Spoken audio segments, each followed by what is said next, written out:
Hello everyone, welcome to lecture 9 on relay construction and operating principle.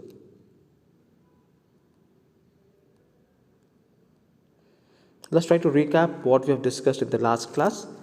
Types of induction relay. Under that we have discussed shaded pole, watt hour and induction cup type. So what is shaded pole relay? So this C section is a electromagnet and there is a rotating disc which is present over here. So one half of each pole of the electromagnet, which is shown in the figure, is surrounded by a copper band which is called as shading ring, and the shaded portion of the pole produces a flux which is displaced in the space and the time with respect to the flux which is produced by the unshaded portion of the pole. Now these two alternating flux cut the disc and produces the eddy current on the disc. So the torques are developed or produced by the interaction of each flux which are produced by the shaded portion as well as the unshaded portion with the eddy currents produced by the other flux. So because of this, the resultant torque causes the disc to rotate. In case of watt-hour meter type induction relay, there are two magnets. It consists of two magnets, whereas the one is the E shape, the upper one, and the second one is the U shaped, and there is a disc which is free to rotate in between these two magnets. Right? Now the upper E shaped magnet carries both primary winding, which is a relay coil, and a secondary winding. Now the primary carries the relay current I1, which produces the flux phi1 in the primary. Because of that, EMF gets induced in the secondary. So the flux which is produced in the primary winding is going to link with the secondary winding, and it induces the flux in the secondary winding as well because of the mutual induction. Now the EMF which is getting induced in the secondary winding is due to this flux, that is due to the primary flux. Because of that, this drives a current I2 through the secondary. Now due to the current I2, the flux phi2 gets produced in the lower magnet, and this flux lags behind the main flux, that is phi2 is going to lag phi1 by an angle alpha. Now due to the interaction of these two fluxes, the torque is exerted on the disc and the disc starts to rotate. Now assuming here the flux phi1 enters the disc from the upper magnet and the entire flux phi2 is going to enter from the lower magnet. So the torque is proportional to phi1 and phi2 into an angle sin alpha. The main feature of watt-hour meter type induction relay is that its operation can be controlled by opening or closing the secondary winding. If it is open, no current can flow through it, so no flux is produced and no torque can be produced on the disc. So in induction relay torque equation, so based on the concept of the electromagnetic induction for both the shaded pole, the watt-hour induction relay as well as the induction cup relay. So on the disc there are two fluxes which are going to be produced either from the top of the upper magnet as well as the lower magnet. So once the primary current is flown through the primary magnet, it is going to produce some flux. Now that flux is going to link with the secondary magnet or the secondary coil which is present on the lower magnet. Now because of this flux, there is obviously current going to be produced. So the flux which is going to interact on the aluminum disc is going to produce some circulating current on the disc, both by the lower magnet and the upper magnet. So these circulating currents are nothing but called as the eddy currents. And because of these two forces, the force produced by F1, that is F1 is proportional to flux phi1 and I2, and the force F2 which is proportional to flux phi2 and I1. Because of these two interaction of the force, the disc starts to rotate. So the two magnetic flux phi1 and phi2 differ in time phase penetrate through a disc.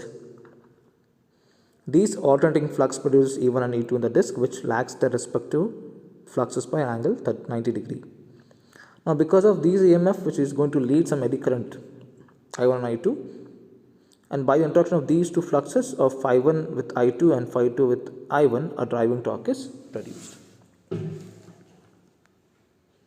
The next part is the induction relay.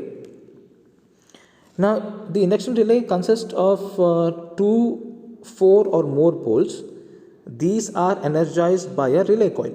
So, there are 4 poles here. This is 1, 1 dash, 2, 2 dash. So, there is a pair of coils present in the induction cup relay. So, this is going to act as an electromagnet. This is a stationary core, and there is a cup type rotor outside this stationary core. Now, the coil 1 and 1 dash are connected, while the coil 2 and 2 dash are connected to form 2 pair of coils. So, the rotor is hollow cylindrical cup in structure. Now, compared to the induction motor, the difference is that the induction cup relay, the rotor core and the rotor core is stationary. Right? In case of induction motor, the rotor is stationary, and the rotor conductor portion is free to rotate about its own axis. So, this is going to rotate about its own axis because of the electric field which is created over here, or the magnetic flux. The current and the respective flux produced by the 2 pairs of the coils, right, are displaced from each other by an angle phi. So, the flux produced by coil 1 and 1 dash and 2 and 2 dash are going to produce some flux by an angle phi. Thus, the resultant flux phi is going to rotate, is in the air gap, which is going to rotate. So, the rotating magnetic flux is produced by the 2 pair of coils over here. Due to this, the eddy currents are induced in the cup type rotor. Now, because of the interaction of these 2 fluxes, the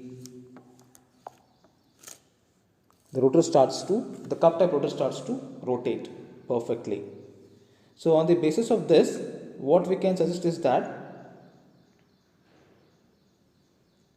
by the interaction of the flux by the 2 magnets in induction relay, and the interaction of the coils of 1 and 1 dash and 2 and 2 dash, what we can see is that the fluxes are going to interact on the disk. Because of this flux, the disk is going to cut maximum flux, and because of that flux, EMF is induced. Because of the EMF induced, some circulating current are going to flow on the disk, and that current is nothing but the eddy current. So, the interaction of these 2 flux produces the torque, and the rotor rotates in the same direction as the rotating magnetic field is going to rotate. Thermal relay. So, it is one of the simplest concept over here. It works on the principle of heating effect of an electric current in the relay coil. Now, the relay is going to sense the temperature rise and produced by the current. The relay is going to sense the temperature rise produced by the current. So, in thermal relay, a bimetallic strip is used. Now, the strip is mounted above the resistance coil carrying necessary current to produce the necessary effect. Therefore, a spring is used to make the connection between the contacts and the strip. When the current exceeds beyond the safe value, the strip gets heated up and tries to bend. Due to the bending of the strip, the spring opens the contact and the current is interrupted. So, these thermal relays are commonly used in protection of low voltage of AC and DC motors. Now, what is current time setting? In a disk type unit, there are numbers of tapping provided on a coil to select the desired pickup value of the current. Time setting. The distance which the disk travels before it closes the relay, contact can be adjusted by adjusting the position of the backstop. If the backstop is advanced in normal direction of rotation, the distance of travel is reduced, resulting in a shorter operating time of the relay. Printed disk relay. So this is an electromagnet with north and south, which is a permanent magnet, and there is a disk, and this is a spindle. This is a trip circuit. It operates on the principle as same as of the dynamometer type instrument. There is a permanent magnet to produce a constant magnetic flux. Now the current from the current transformer is fed to the printed disk through a rectifier. So now the disk is going to carry some current, and that disk is placed in the magnetic field. So it is as simple as when a current carrying conductor is placed in magnetic field, a force is developed. Thereby a torque is exerted on it. On this very principle, the torque is produced in a printed disk relay. Now we will be looking at static relay. Now the relay which does not contain any moving part is known as static relay. So such type of relay, the output is obtained by the static components like the magnetic and the electronic circuit. The relay which consists of static and electromagnetic relay is also called as static relay. And because of these, the static unit obtained, the response and the electromagnetic relay is only used for switching operation. So basically the relay does not have any moving parts. It works on the principle of magnetic and electronic circuit. A static relay employs a semiconductor diodes transistor. Nowadays, integrated circuits are being used in place of transistor, and they are more reliable and compact. There is a comparator in the relay which compares two or more currents or the voltages and gives an output which is applied to either a slave relay or a thyristor circuit. So the slave relay is used for an electromagnetic relay, and the thyristor relay is used in a static relay. So in static relay, the comparison of measurement of electrical quantities is performed by a static circuit, which gives an output signal for the tripping of circuit breaker. So most of the present day static relays includes DC polarized relay as a slave relay. Now the slave relay is an output device and does not perform the function of comparison or the measurement. It simply closes the contacts. So the static relay are more superior to the electromechanical relay, and they are being used for the protection of important lines, that is the transmission lines, the power stations and the substations. They are treated as an addition to the family of relays. Yet they are not completely replaced. Electromechanical relays continue to be used because of their simplicity and low cost.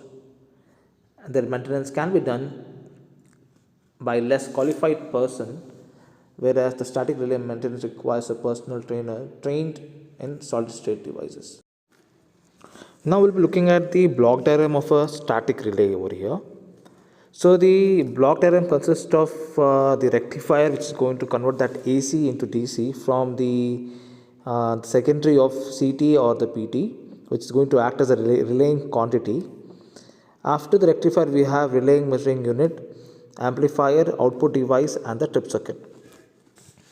So the relaying quantity, such as the output of the current transformer and the potential transformer, is rectified by rectifier over here, and the rectified output is supplied to the measuring unit, which consists of the comparator, level detector, logic circuit, as well as filters to remove some harmonics. Now the output of this is actuated or initiated when the relaying quantity attains the threshold value. Now this output of the measuring unit is amplified by an amplifier, and it is fed to the output devices, which is usually an electromagnetic one, and the output unit energizes the trip coil only when the relay operates. So the output of current transformer and the potential transformer are rectified because it is an AC. Rectifier is used to convert AC to DC,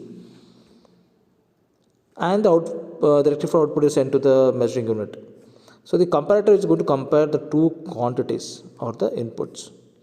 Level detector, which is there in the relaying measuring unit, here the output of the comparator exceeds the level detector, then the level detector sends the signal to the output device. If the output of the comparator is less than the level of the level detector, then it will not send the output signal. So based on this part on the level detector, it is going to send the signal to the output device. So this is the explanation of what we have discussed. Again, it is a simpler way of explaining that. What are the merits of the static relay or the advantages? The power consumption in case of static relay is usually much lower than that of the case of electromechanical equivalents. Hence, the burden on the instrument transformer is reduced and the accuracy is increased.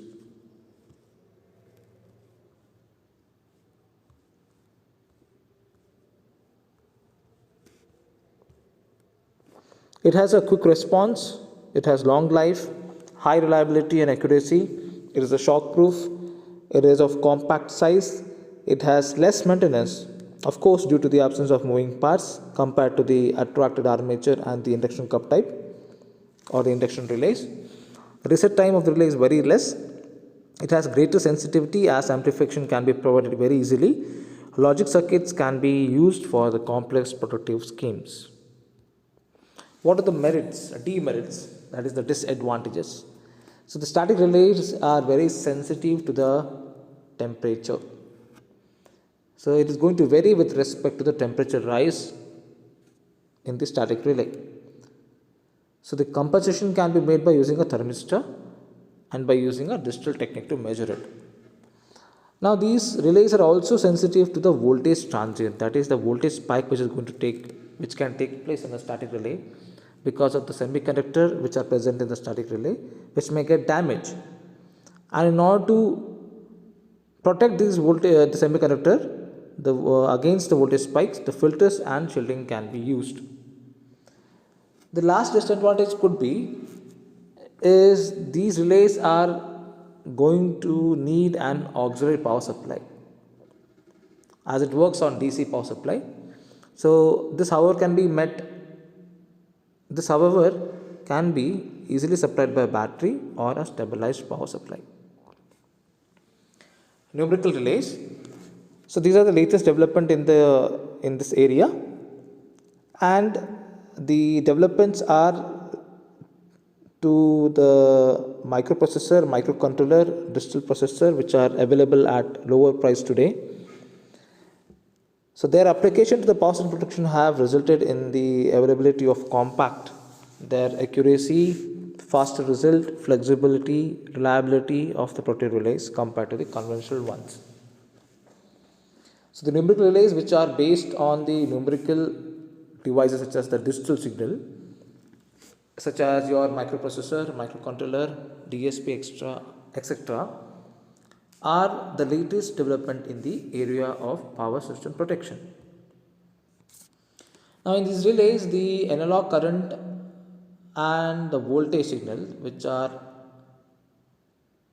monitored through a primary transducers from CTVT, that is current transformer and potential transformer, are sampled and converted to digital form by using an ADAC, that is analog to digital converter, for the numerical manipulation for displaying the result and recording. Thus, the numerical relay, having monitored the current and the voltage signal through transducer, acquires a sequential samples of these AC quantities in numeric data form through the data acquisition system and process the data numerically using an algorithm to calculate the fault discriminants and make the trip decision. So the numerical relay will involve the hardware such as the microprocessor, the microcontroller and the DSP, as well as it will involve some algorithm into it, and these algorithms can be easily programmed or can be edited if there is a wrong message coming from the static relay, and can be dumped easily. So at present, the microprocessor or the microcontroller based numerical relays are widely used. So few of the upcoming research activity which are taking place in the numerical relay are based on artificial neural network and fuzzy logic system. So the main feature of these relays are they are more economy, they have compactness, flexibility, reliability, they have self-monitoring and self-checking of capability, they can adapt easily, they have multiple functions, metering and communication facilities. They also provide low burden on the transducers, that is the instrument transformer, and improved performance over the conventional relays. So here is a schematic diagram of a typical numerical relay. So the levels of the voltage and the current signal of a power system are reduced by the voltage and the current transformer. Yes. So the levels of the current transformer and the voltage transformer at the primary is very high. So at the secondary of the current transformer and the secondary transformer, it is reduced. The levels of the voltage are reduced and the current are reduced. Now the output of the CT-VT transducers are applied to the signal conditioner. So this is a signal conditioner into a digitizer or the digital signal. Now the signal conditioner electrically isolates the relay from the power system, reduces the level of input voltage, converts the current to equivalent voltage, removes high frequency components from the signal using analog filter. Now the output of the signal conditioner are applied to the analog interface, which consists of a sample hold circuit, analog multiplexer, and analog to digital converter. Now these components sample the reduced level signal and convert their analog levels to equivalent numbers, which are stored in memory for processing. So the signal conditioner and the analog interface, which constitute the sample hold circuit, analog multiplexed and analog digital converter, constitute a data acquisition system. Now the acquired signal in the form of discrete numbers are processed by numerical relaying algorithm to calculate the fault discriminants and make the trip decision. If there is a protective zone, a trip signal is issued to the circuit breaker. Last is the comparison between the electromechanical relay and the numerical relay. First part shows the feature. Second is one is the electromechanical relay. Second one is the numerical relay. So looking at the description, we can easily remember this part. Size. In case of electromechanical, it is very bigger. Numerical, it is compact. Characteristics, it is fixed, selectable. Flexibility, no flexibility available. Flexibility due to programmability, as I said. Communication feature, it is not available. It is available over here. Blocking feature, supervision, which are not available in electromechanical, which are available in numerical relay. Adaptability, it is not adaptable. Electromechanical is not adaptable compared to the numerical relay. Multiple function is not possible in electromechanical, possible in numerical.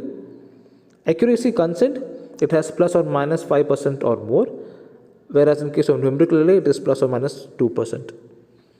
And the operating speed is very slow in electromechanical compared to the numerical, which is very fast. And the burden on the transducers such as the CT and VT is very high in electromechanical, and it is very low in numerical relay. Constancy of calibration, it deteriorates the time, no effect on calibration even after 20 to 25 years in numerical relay. Setting. So setting of current and the voltage is through plug setting in fixed steps. It is based on software. Feature memory, there is no memory available in the electromechanical as it has only hardware, all the armature, the electromagnetic coil, the armature, the trip circuit. But in case of numerical, they have some memory available.